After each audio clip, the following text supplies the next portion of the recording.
ಇಲ್ಲ ಒಂದೇ ಸಾರಿ 15 K G ಕೊಡೋಕ್ಕಾಯ್ತಲ್ಲ. ಅಕ್ಕಿ ಇದೆ, ಫುಡ್ ಸೆಕ್ಯೂರಿಟಿ ಆ್ಯಕ್ಟ್ ಪ್ರಕಾರ ಅಕ್ಕಿ ಕೊಡಬೇಕು. ಆಮೇಲೆ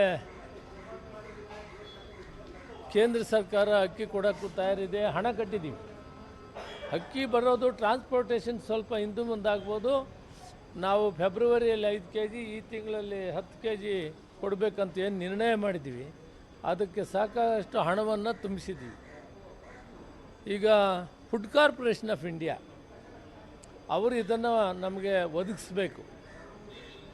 ಮೊದಲು 5 ಕೆ ಜಿ ಇರ್ತಿತ್ತು, ಸರಾಗವಾಗಿ ನಡೆಸ್ತಾ ಇದ್ರು. ಸಡನ್ನಾಗಿ 15 ಕೆ ಜಿ ಅಂದಾಗ ಸಾಗಾಣಿಕೆ ಅದು ಇದು ಏರ್ಪೋರ್ಟ್ ಬಿಟ್ಟರೆ ಅಕ್ಕಿದು ತೊಂದರೆ ಇಲ್ಲ, ಹಣ ಕಟ್ಟಿದ್ದೀವಿ.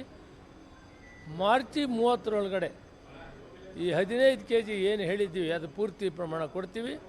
ಏಪ್ರಿಲ್ನಿಂದ 10 ಕೆ ಜಿ ಕಂಪಲ್ಸರಿ ಕೊಡ್ತೀವಿ. Thank you.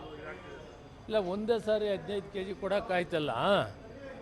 ಅಕ್ಕಿ ಇದೆ, ಫುಡ್ ಸೆಕ್ಯೂರಿಟಿ ಆ್ಯಕ್ಟ್ ಪ್ರಕಾರ ಅಕ್ಕಿ ಕೊಡಬೇಕು.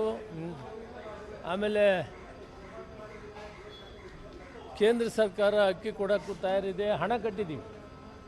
ಅಕ್ಕಿ ಬರೋದು ಟ್ರಾನ್ಸ್ಪೋರ್ಟೇಷನ್ ಸ್ವಲ್ಪ ಹಿಂದೆ ಮುಂದಾಗ್ಬೋದು.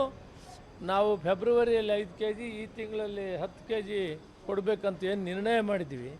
ಅದಕ್ಕೆ ಸಾಕಷ್ಟು ಹಣವನ್ನು ತುಂಬಿಸಿದ್ದೀವಿ.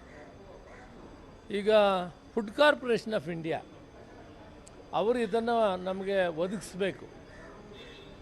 ಮೊದಲು 5 ಕೆ ಜಿ ಇರ್ತಿತ್ತು, ಸರಾಗವಾಗಿ ನಡೆಸ್ತಾ ಇದ್ರು. ಸಡನ್ನಾಗಿ 15 ಕೆ ಜಿ ಅಂದಾಗ ಸಾಗಾಣಿಕೆ ಅದು ಇದು ಏರ್ಪೋರ್ಟ್ ಬಿಟ್ಟರೆ ಅಕ್ಕಿದು ತೊಂದರೆ ಇಲ್ಲ, ಹಣ ಕಟ್ಟಿದ್ದೀವಿ. ಮಾರ್ಚ್ 30 ಈ 15 ಕೆ ಜಿ ಏನು ಹೇಳಿದ್ದೀವಿ ಅದು ಪೂರ್ತಿ ಪ್ರಮಾಣ ಕೊಡ್ತೀವಿ. ಏಪ್ರಿಲ್ನಿಂದ 10 ಕೆ ಜಿ ಕಂಪಲ್ಸರಿ ಕೊಡ್ತೀವಿ. Thank you. ಇಲ್ಲ ಒಂದೇ ಸಾರಿ 15 ಕೆ ಜಿ ಕೊಡೋಕ್ಕಾಯ್ತಲ್ಲ.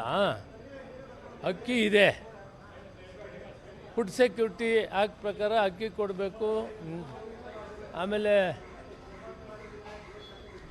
ಕೇಂದ್ರ ಸರ್ಕಾರ ಅಕ್ಕಿ ಕೊಡೋಕ್ಕೂ ತಯಾರಿದೆ, ಹಣ ಕಟ್ಟಿದ್ದೀವಿ.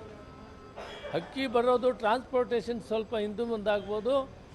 ನಾವು ಫೆಬ್ರವರಿಯಲ್ಲಿ 5 ಕೆ ಜಿ, ಈ ತಿಂಗಳಲ್ಲಿ 10 ಕೆ ಜಿ ಕೊಡಬೇಕಂತ ಏನು ನಿರ್ಣಯ ಮಾಡಿದ್ದೀವಿ. ಅದಕ್ಕೆ ಸಾಕಷ್ಟು ಹಣವನ್ನು ತುಂಬಿಸಿದ್ದೀವಿ. ಈಗ ಫುಡ್ ಕಾರ್ಪೊರೇಷನ್ ಆಫ್ ಇಂಡಿಯಾ ಅವರು ಇದನ್ನು ನಮಗೆ ಒದಗಿಸ್ಬೇಕು.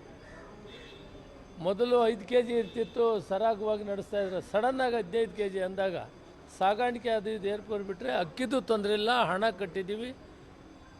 ಮಾರ್ಚ್ 30 ಈ 15 ಕೆ ಜಿ ಏನು ಹೇಳಿದ್ದೀವಿ ಅದು ಪೂರ್ತಿ ಪ್ರಮಾಣ ಕೊಡ್ತೀವಿ. ಏಪ್ರಿಲ್ನಿಂದ 10 ಕೆ ಜಿ ಕಂಪಲ್ಸರಿ ಕೊಡ್ತೀವಿ.